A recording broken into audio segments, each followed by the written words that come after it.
மஞ்சள் ஒளி கீற்று மண்ணில் விழ விதைகள் இங்கு தவம் கலைந்தன.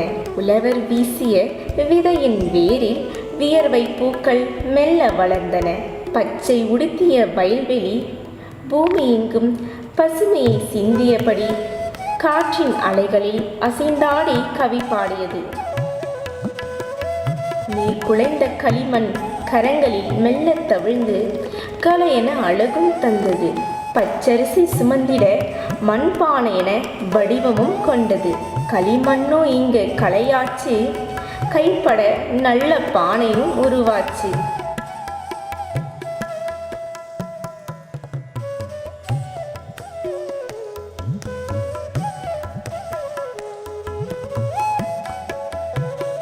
புது வண்ணம் தூசி தை மாத பொங்கலுக்கு தலை நீட்டி காத்திருக்கு புதுப்பானை பல இங்கு.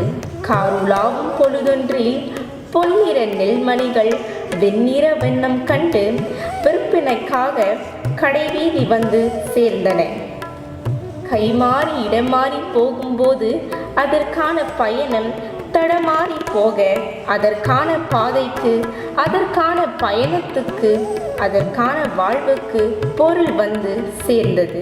தை மாத பொழுது வளையில் பெண்ணொருத்தி கைவளை இசைத்து புதுப்பானையிலே பாலுடன் பச்சரிசி வந்து விழுந்து இனிப்பு சேர்த்து நெய் மணக்கும் பொங்கலானது.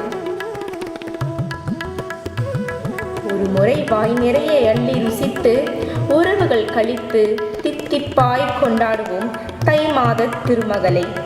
அனைவருக்கும் பொங்கல் நல்வாழ்த்துக்கள்.